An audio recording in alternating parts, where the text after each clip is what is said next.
বন্ধুরা আসসালামু আলাইকুম, আমি রাকিব মাইক্রো সলিউশন 360 এর পক্ষ থেকে আপনাদেরকে স্বাগত জানাচ্ছি। আজকে যে বিষয়টা নিয়ে আপনাদের সাথে কথা বলবো সেটা হচ্ছে ই পাসপোর্ট এবং ই পাসপোর্টের সামান্য ছোটখাটো ত্রুটি নিয়ে কম বেশি প্রায় হিউজ কোয়ান্টিটি একটা পাসপোর্ট আটকে আছে, প্রিন্টে যাচ্ছে না। সো যারা পাসপোর্টের জন্য আবেদন করবেন, নতুন আবেদন করবেন, তাদের জন্য এই ভিডিও। এবং যারা আবেদন অলরেডি করে ফেলেছেন, ঝুলে আছে, আপনার পাসপোর্ট প্রিন্টে যাচ্ছে না, ব্যাক এন্ড ভেরিফিকেশন আছে, তার জন্য খুব ইম্পর্টেন্ট। তার আগে একটা কথা বলে রাখি, যদি আপনি আমার এই চ্যানেলে নতুন হয়ে থাকেন তাহলে অবশ্যই সাবস্ক্রাইব করবেন, কারণ আরো অনেক সলিউশন রিলেটেড টিউটোরিয়াল আসতেছে। আর অনেক সময় আমরা ভিডিও দেখে চলে যাই, প্রায় পার ডে যদি আমি দেখি, নতুন সার্চ করে প্রায় 2000 প্লাস, কম বেশি 2000 মানুষ প্রতিদিন এখানে আসে, চ্যানেলটা ভিডিও সার্চ করে দেখে, কিন্তু সাবস্ক্রাইব করেন না। তাতে কি হয় যে আপনারা সার্চ করে চলে যাচ্ছেন, উপকারও হচ্ছে, কিন্তু যিনি কন্টেন্ট ক্রিয়েট করছে আপনাদের জন্য কষ্ট করে, তিনি খুব ভালো একটা বেনিফিটেড হচ্ছেন না।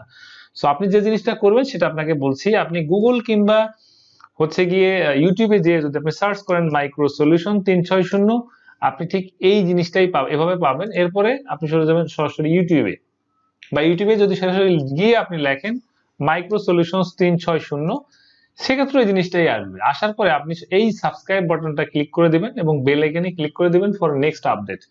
এবং এখানে এই জায়গাটায় ক্লিক করবেন মাইক্রো সলিউশন 360, এখানে ক্লিক করলে আপনি দেখবেন এখানে একটা প্লে লিস্ট আছে। এই প্লে লিস্টে যে আপনি এখানে দেখবেন ই পাসপোর্টের 16টা ভিডিও আছে।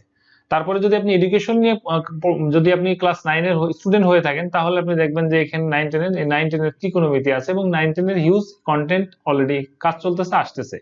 এবং দেখবেন এখানে আরো অনেক কিছু, অনেক ভিডিও আছে। ফ্রিল্যান্সিং করতে চাইলে সেটাও আছে, এই ধরনের অনেক ভিডিও আছে। সো এখানে গিয়ে আপনি সার্চ করতে পারেন। বাই দ্য ওয়ে, মেইন টপিকে আসি। সাপোজ আপনার এমআরপি আছে, এমআরপিতে নাম আছে রাকিবুল ইসলাম, কিন্তু এটা আগে যখন আপনার পাসপোর্ট হয়েছে তখন আপনার এনআইডি হয় নাই, আপনি নিবন্ধন দিয়ে আপনি পাসপোর্টটা করে ফেলেছেন। সো এখন যখন আপনি জাতীয় পরিচয়পত্র চলে আসছে, তো জাতীয় পরিচয়পত্রে কিন্তু আপনার ফুল নামটা আছে এমডি রাকিবুল ইসলাম ওবায়দুল। এখন এমডি রাকিবুল ইসলাম আর রাকিবুল ইসলাম এমআরপিতে আছে, জিনিসটা তো এক না। সো এক্ষেত্রে আপনার যদি পূর্বে যেহেতু এমআরপি আছে, সো আপনি যদি ই পাসপোর্টের জন্য আবেদন করেন, দেন আপনার পাসপোর্টটা ব্যাক এন্ড ভেরিফিকেশনে চলে যাবে, কারণ এমডি রাকিবুল ইসলাম আর রাকিবুল ইসলাম এক জিনিস না, কারণ আপনার পূর্বে ই পাসপোর্ট এমআরপি আছে। আর যদি আপনি এমআরপিটা হাইড করেন যে আমি এমআরপি দিব না, চোখ বন্ধ করে রাখলাম, তাহলে কিন্তু আরেক বিপদে পড়বেন, আপনি পাসপোর্টই পাবেন না, কোনো তথ্যই আপনি গোপন করতে পারবেন না, কারণ আপনার ফিঙ্গারপ্রিন্ট অলরেডি ওই পাসপোর্ট যে এই পাসপোর্টের যে সার্ভার সেখানে আছে। তো তাহলে সমাধানটা কি? যাদের এমআরপি আছে তাদের সমাধান কি সেটা আমি আপনাদেরকে বলছি। যাদের এমআরপি অলরেডি আছে তাদের সমাধানটা আগে দিচ্ছি, যাদের নাই পরে তাদেরটা পরে বলছি।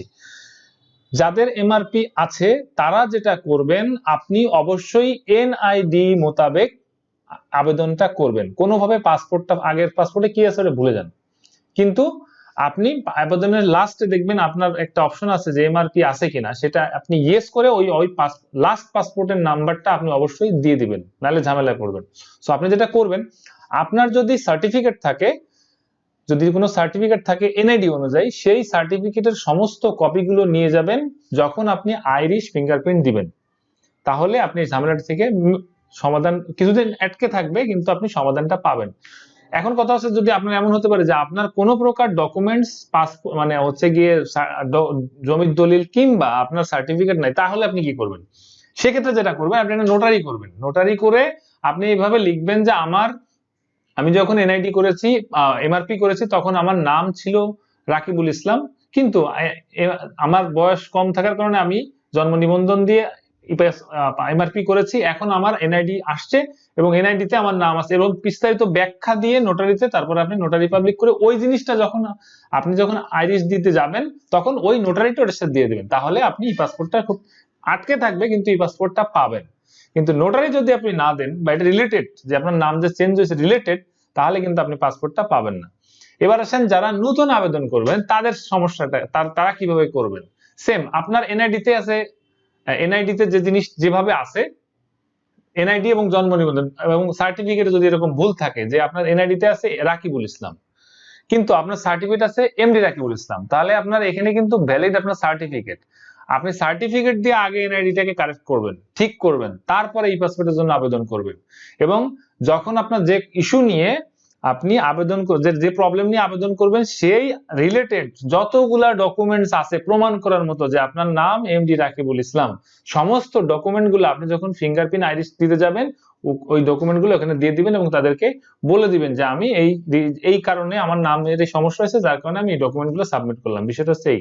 সো বন্ধুরা, আশা করি আপনারা টোটাল বিষয়টা বুঝতে পেরেছেন। যদি ই পাসপোর্ট নিয়ে আপনাদের আর কোনো কোয়ারি থাকে বা অন্য কোনো নোটিফিকেশন থাকে যে আপনার বুঝতে পারেন না, তাহলে অবশ্যই কমেন্ট করবেন এবং ভিডিওটা শেয়ার করতে বলবেন না এবং চ্যানেলটা অবশ্যই সাবস্ক্রাইব করবেন। আমি আপনার এবং আপনার ফ্যামিলি সুস্বাস্থ্য কামনা করছি।